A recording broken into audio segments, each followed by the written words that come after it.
Assalomu alaykum aziz do'stlar, aziz obunachilar, aziz YouTube foydalanuvchilar. Inshaalloh navbatdagi obyektimizni bitkazdik. Ko'rib baho berish sizlardan do'stlar. Azizlar, bu ishimiz xudo xolasa shuni ko'mish figur oldu. Shunda beni chiroylatib chiqarib berdik, xudo xolasa.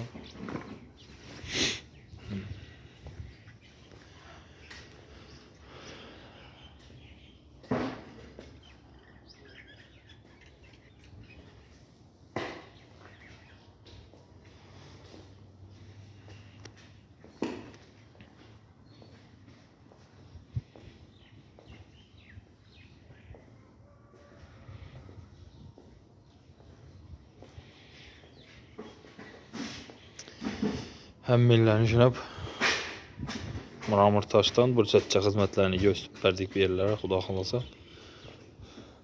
Endi ballara Muramurni mozaika qilib beracakmiz.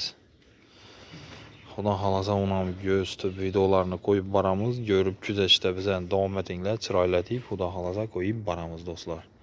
Yana uyni adresini keladigan bo'lsak, Parsezda Xursandtomizning uyida shundayna Muramurdan burchatcha xizmatlarini qilib berdik.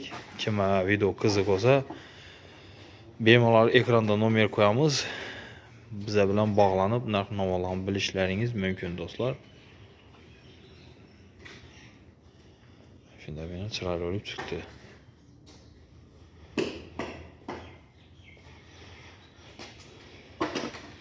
Yine bosh ustamız Sanjar usta главный rollada Hacı Ekber.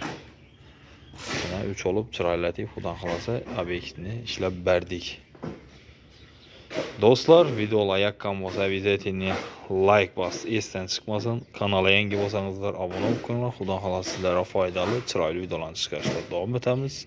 Sog' bo'linglar, omon bo'linglar. Bizlarni kuzatishda davom etinglar do'stlar.